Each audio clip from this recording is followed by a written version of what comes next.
Assalamualaikum warahmatullahi wabarakatuh. Bagaimana kabar semua? Adakah sehat-sehat saja? Mudah-mudahan kita selalu dalam sehat, kuat, dan tetap semangat ya. Semoga dengan demikian kita akan sukses selalu menuju bahagia dunia dan akhirat. Baik, pada kesempatan lalu kita sudah berbicara tentang komponen pendidikan. Kita bicara tentang fungsi pendidikan dan bicara tentang tujuan pendidikan. Nah, pada hari ini kita akan membahas landasan-landasan pendidikan. Nah, landasan pendidikan itu meliputi ada landasan agama atau landasan religius, ada landasan filosofis, landasan hukum atau yuridis, landasan psikologis, landasan sejarah atau historis, landasan sosiokultural, landasan ekonomi pendidikan, dan landasan ilmiah dan teknologi. Nah, inilah yang akan kita bahas pada kesempatan ini. Baik, apabila kita bicara tentang landasan pendidikan, kita tahu landasan pendidikan itu sangat penting. Sangat penting untuk mengembangkan pendidikan yang bermartabat bagi pribadi, bagi keluarga, bagi masyarakat, bagi bangsa dan negara. Nah, dengan memahami dan mengaktualisasikan landasan-landasan itu, manusia akan memiliki harkat dan martabat sangat mulia dibandingkan dengan hewan dan tumbuh-tumbuhan, bahkan malaikat sekalipun. Sebab manusia diberikan keunggulan oleh Allah Subhanahu wa taala berupa hati nurani dan akal fikiran. Kita mulai dari yang pertama. A. Landasan agama atau landasan religius. Landasan agama ini merupakan landasan yang paling mendasar dari landasan-landasan pendidikan. Sebab landasan agama merupakan landasan yang diciptakan oleh Allah Subhanahu wa taala, yakni Tuhan yang Maha Kuasa. Landasan agama itu berupa firman Allah Subhanahu wa taala dalam kitab suci Al-Qur'an dan al-hadis Nabi Muhammad sallallahu alaihi wasallam untuk umat manusia. Berisi tentang tuntunan atau pedoman hidup manusia untuk mencapai kebahagiaan hidup di dunia dan kebahagiaan hidup manusia di akhirat nanti, serta merupakan rahmat Allah bagi alam semesta. Dalam Al-Quran dan hadis dijelaskan bahwa pendidikan memiliki kedudukan yang sangat mulia. Terdapat banyak ayat Al-Quran yang memiliki makna substantif tentang pendidikan, seperti pada surat Al-Alaq ayat 1-5 yang merupakan surat pertama diturunkan kepada Nabi Muhammad SAW ketika Nabi Muhammad SAW berada di Gua Hira. Ayat tersebut berbunyi, A'udzubillahi minasyaitonirrajim, Bismillahirrahmanirrahim. Iqra bismi rabbikal ladzi khalaq, khalaqal insana min 'alaq. Iqra wa rabbukal akram alladzi 'allama bil qalam, 'allamal insana ma lam ya'lam. Artinya, bacalah dengan menyebut nama Tuhanmu yang menciptakan. Dia telah menciptakan manusia dari segumpal darah. Bacalah. Dan Tuhanmu yang Maha Pemurah, yang mengajarkan manusia dengan perantaran kalam. Dia mengajarkan kepada manusia apa yang tidak diketahuinya. Nah, dengan demikian Al-Quran surah Al-Mujadalah begitu juga disebutkan dalam Al-Quran surah Al-Mujadalah ayat 11. Allah berfirman, A'udzubillahi minasyaitonir rajim, Bismillahirrahmanirrahim. Yarfa'illahu allazina amanu minkum wallazina utul ilma darajat. Allah mengangkat derajat orang-orang yang beriman di antara kamu dan orang-orang yang berilmu pengetahuan dengan beberapa derajat. Juga terdapat di dalam hadis Nabi Muhammad SAW yang artinya, tentulah ilmu itu mulai dari buayan sampai dengan liang lahat atau sampai meninggal. Demikian pula dalam hadis tentang kewajiban mencari ilmu, Nabi bersabda yang artinya mencari ilmu diwajibkan bagi kaum muslimin laki-laki dan kaum perempuan. Hadis riwayat Bukhari dan Muslim. Nah, agar manusia tidak tersesat, terutama bagi orang-orang yang beriman, Nabi Muhammad SAW berpesan melalui hadisnya yang artinya, telah aku tinggalkan dua perkara yang apabila engkau memegang teguh kedua-duanya, engkau tidak akan tersesat. Kedua perkara itu adalah kitabullah, Al-Quran, dan sunnah Nabi atau al-hadis. Saudara sekalian, pada landasan agama terdapat pula tuntunan untuk mencapai kebahagiaan, baik kebahagiaan dunia maupun kebahagiaan akhirat. Sebagaimana dalam hadis Nabi Muhammad SAW, man aradat dunya fa'alaihi bil ilmi wa man aradal akhirah fa'alaihi bil ilmi wa man aradahuma fa'alaihi bil ilmi. Barang siapa yang menginginkan kebahagiaan dunia, maka dia harus dengan ilmu. Barang siapa yang menginginkan kebahagiaan akhirat, maka dia harus menguasai ilmu. Dan barang siapa yang menginginkan dunia dan akhirat, maka dia harus memiliki ilmu pengetahuan. Itu yang pertama, landasan religius atau landasan agama. Yang kedua, landasan filosofi. Nah, filsafat telah ada sejak manusia ada, kata Siddhartha. Manusia sebagai makhluk sosial dalam kehidupan bermasyarakat sudah memiliki gambaran dan cita-cita yang mereka kejar dalam hidupnya, baik secara individu maupun secara berkelompok. Gambaran dan cita-cita itu makin lama makin berkembang sesuai dengan perkembangan budaya manusia. Gambaran dan cita-cita itu yang mendasari adat istiadat satu suku atau bangsa, serta norma dan hukum yang berlaku di dalam masyarakat. Demikian pula pendidikan yang berlangsung di suatu suku atau di suatu bangsa tidak lepas daripada gambaran dan cita-cita bangsa, cita-cita yang agung dan mulia. Hal ini yang memotivasi masyarakat untuk menekankan aspek tertentu pada pendidikan agar dapat memenuhi gambaran dan cita-cita mereka. Filsafat pendidikan ialah hasil pemikiran dan perenungan secara mendalam sampai ke akar-akarnya, mengenai pendidikan. Itu kata Siddhartha. Terdapat sejumlah filsafat pendidikan yang dianut oleh bangsa-bangsa di dunia. Namun demikian, semua filsafat itu sebagai dasar pendidikan akan menjawab 3 pertanyaan pokok, yaitu 1. Apakah pendidikan itu? 2.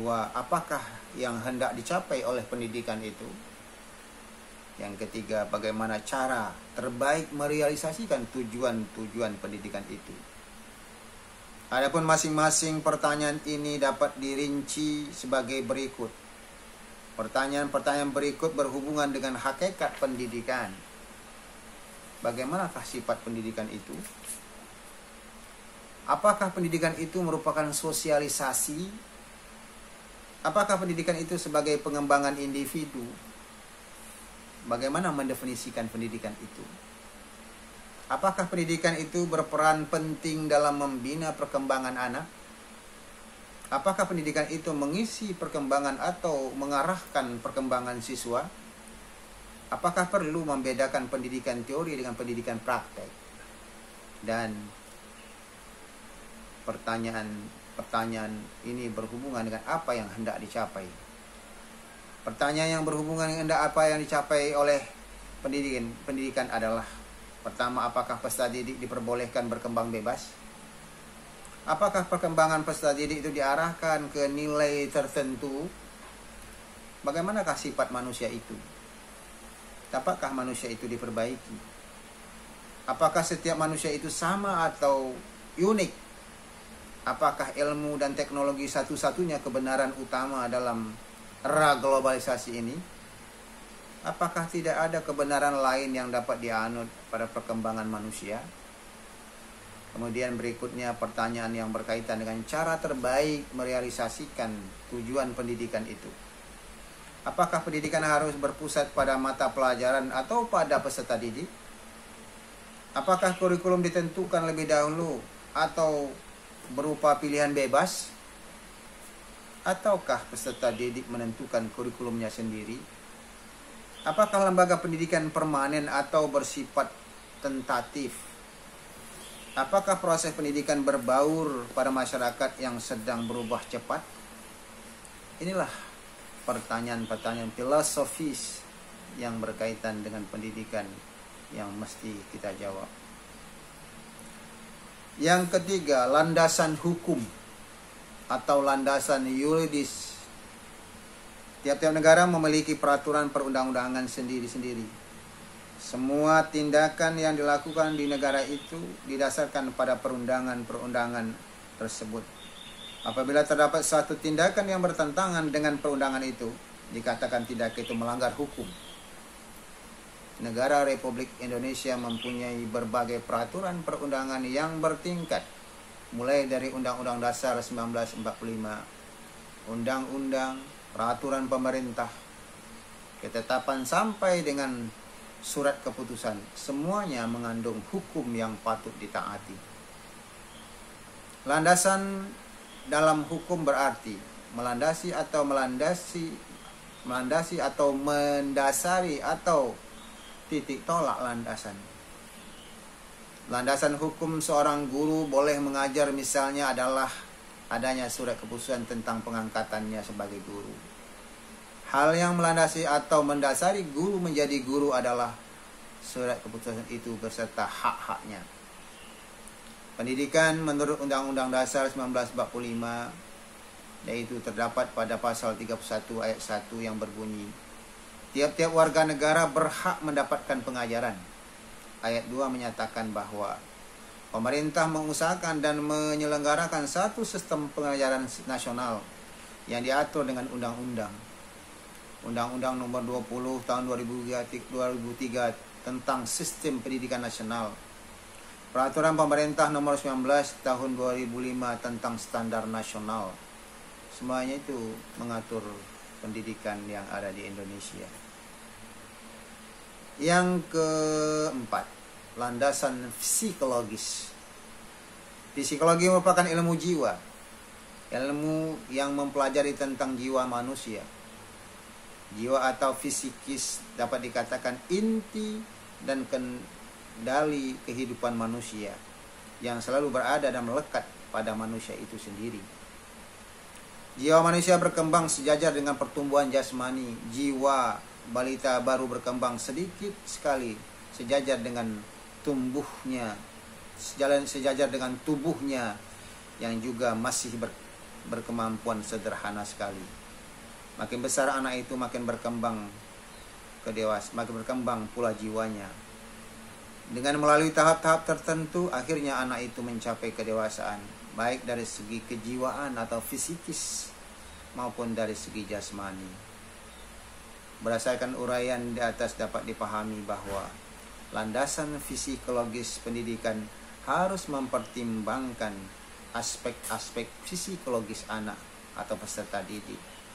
Peserta didik harus dipandang sebagai subjek pendidikan yang akan berkembang sesuai dengan tingkat pertumbuhan dan perkembangan mereka. Pendidikan harus akomodatif terhadap tingkat perkembangan dan pertumbuhan mereka.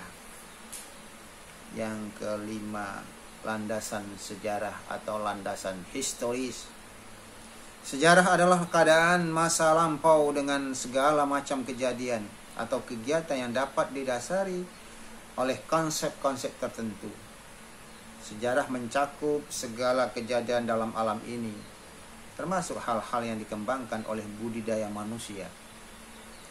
Sejarah penuh dengan informasi informasi yang mengandung kejadian-kejadian, model, konsep, teori, praktek, moral, cita-cita, bentuk, dan sebagainya.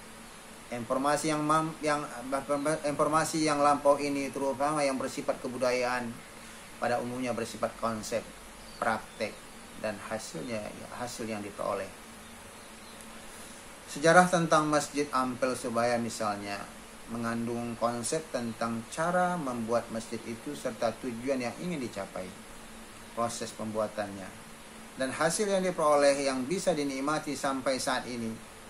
Informasi-informasi tersebut merupakan warisan generasi muda dari generasi pendahulunya yang tidak ternilai harganya. Generasi muda banyak belajar dari informasi ini. Belajar dalam arti memanfaatkan informasi ini dalam upaya memajukan. Belajar bukan hanya menerima dan bertahan dalam kebudayaan itu, melainkan kebudayaan itu dijadikan landasan dan bahan perbandingan untuk maju.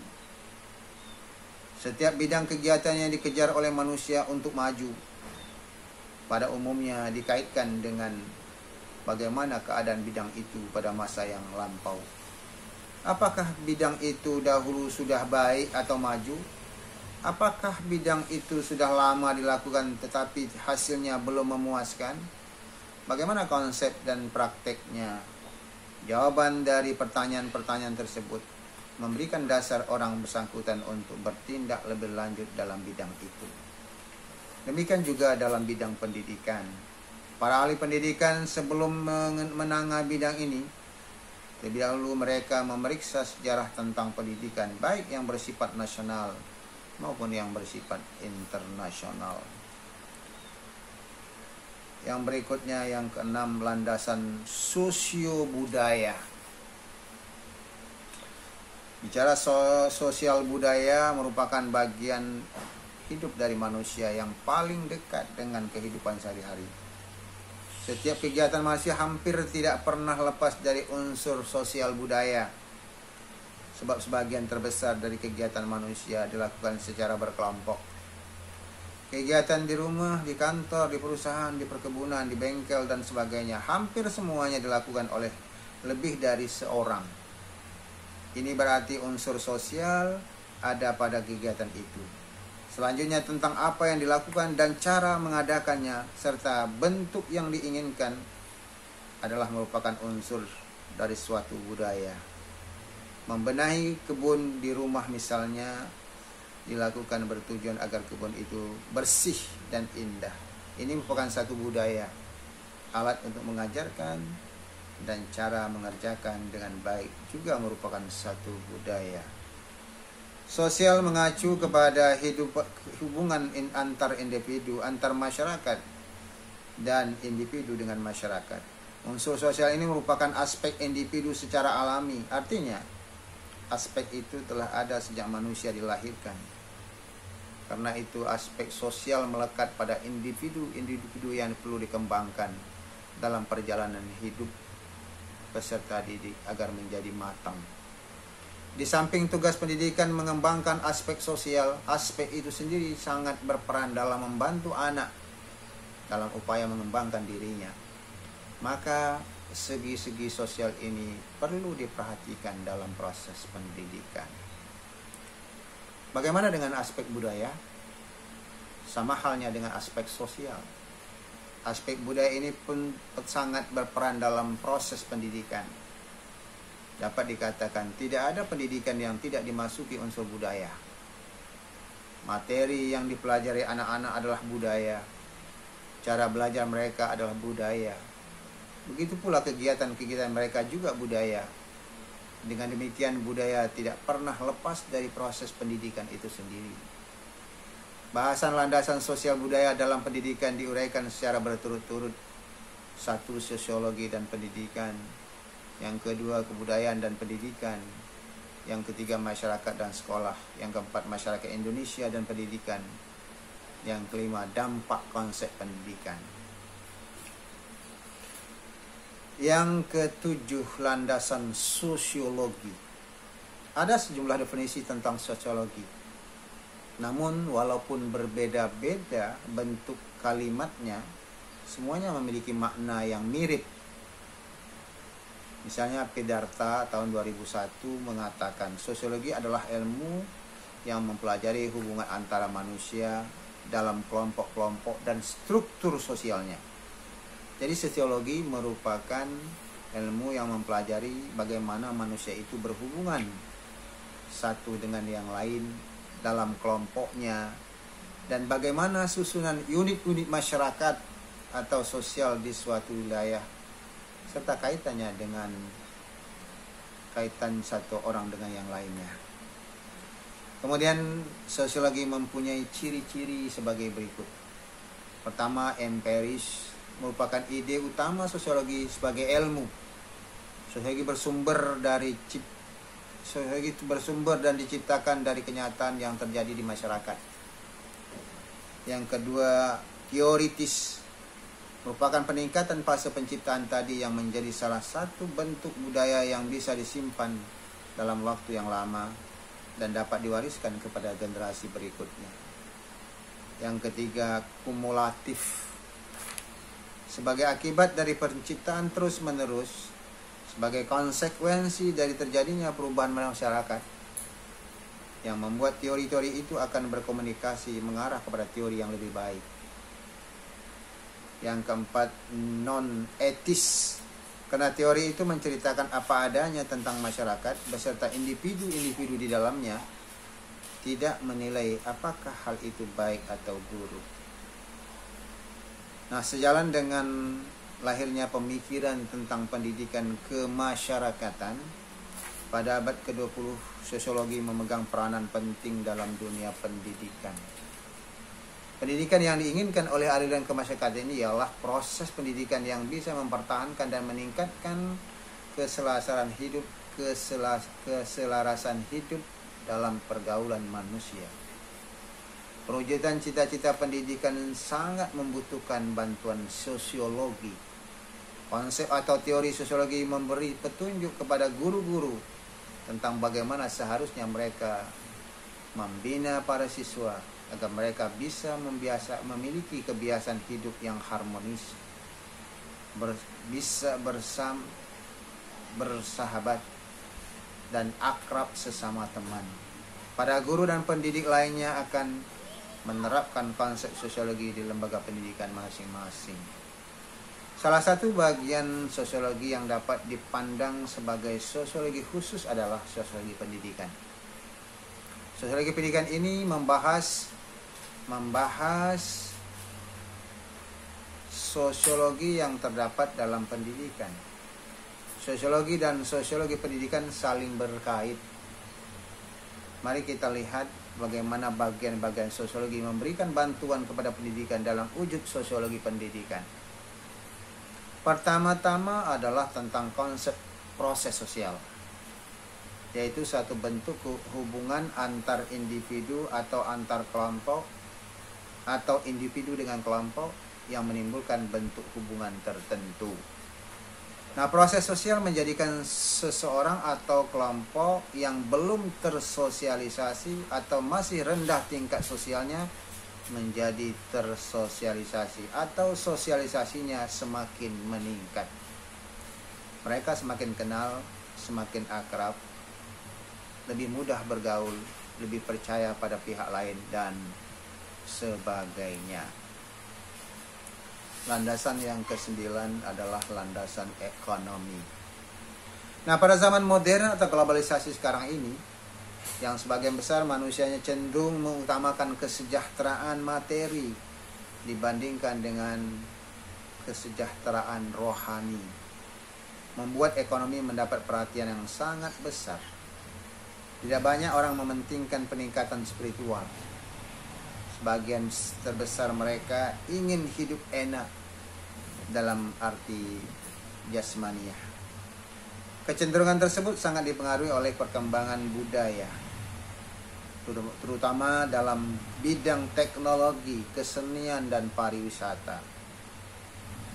Berbagai produk baru yang semakin canggih ditawarkan. Berbagai perlengkapan hidup dengan model dan desain yang semakin menarik dipajang di toko-toko. Dan para pemandu wisata menarik wisatawan berkunjung ke daerah wisatanya yang menjanjikan kekaguman dan keindahan. Situasi seperti ini membuat orang-orang berusaha mengumpulkan uang sebanyak mungkin untuk memenuhi seleranya.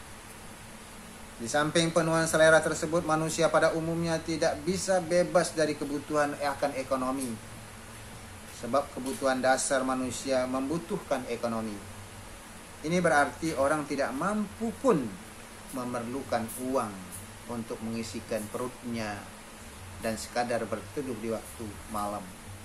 Dengan demikian, pembahasan tentang ekonomi tidak hanya menyangkut orang-orang kaya, melainkan orang-orang untuk orang miskin, termasuk orang-orang di dunia pendidikan yang ditekuninya. Dunia sekarang tidak hanya disibukkan oleh masalah-masalah politik yang membuat banyak pertentangan, melainkan juga masalah ekonomi atau perdagangan. Malah ada yang mengatakan sesudah perang dingin berakhir, kini diikuti oleh perang ekonomi. Tiap-tiap negara berusaha meningkatkan perekonomiannya. Berbagai cara mereka lakukan, termasuk membentuk organisasi atau blok-blok ekonomi.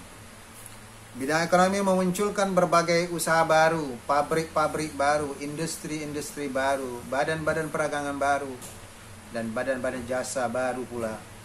Jumlah konglomerat bertambah banyak, walaupun orang miskin masih tetap banyak. Pertumbuhan ekonomi menjadi tinggi dan penghasilan negara bertambah, walaupun utang luar negeri cukup besar dan penghasilan rakyat kecil semakin minim. Perkembangan ekonomi makro berpengaruh pula pada bidang pendidikan. Sudah banyak orang kaya bersedia secara sukarela menjadi bapak angkat agar anak-anak dari orang-orang tidak mampu bisa sekolah. Sikap dan tindakan seperti ini sangat terpuji, bukan hanya karena bersifat peri kemanusiaan, melainkan juga dalam upaya membantu mensukseskan wajib belajar 12 tahun. Mereka telah menyisihkan sebagian dari rezekinya untuk beramal bagi yang memerlukan. Hal ini merupakan bagian dari pengaruh pendidikan. Tindakan seperti ini patut dicontoh oleh mereka yang kaya, yang belum menjadi bapak angkat. Terakhir, landasan ilmiah dan teknologi.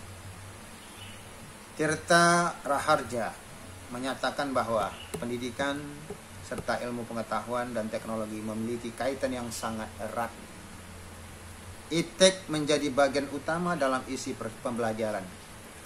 Dengan kata lain, bahwa pendidikan berperan sangat penting dalam pewarisan dan pengembangan iptek.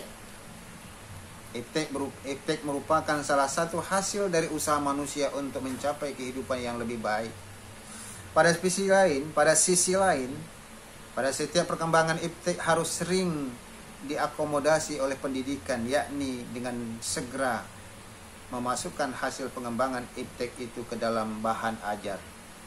Dengan perkembangan iptek dan kebutuhan masyarakat yang makin kompleks, maka pendidikan dengan segala aspeknya mau tidak mau mengakomodasi perkembangan itu, baik perkembangan iptek maupun perkembangan masyarakat.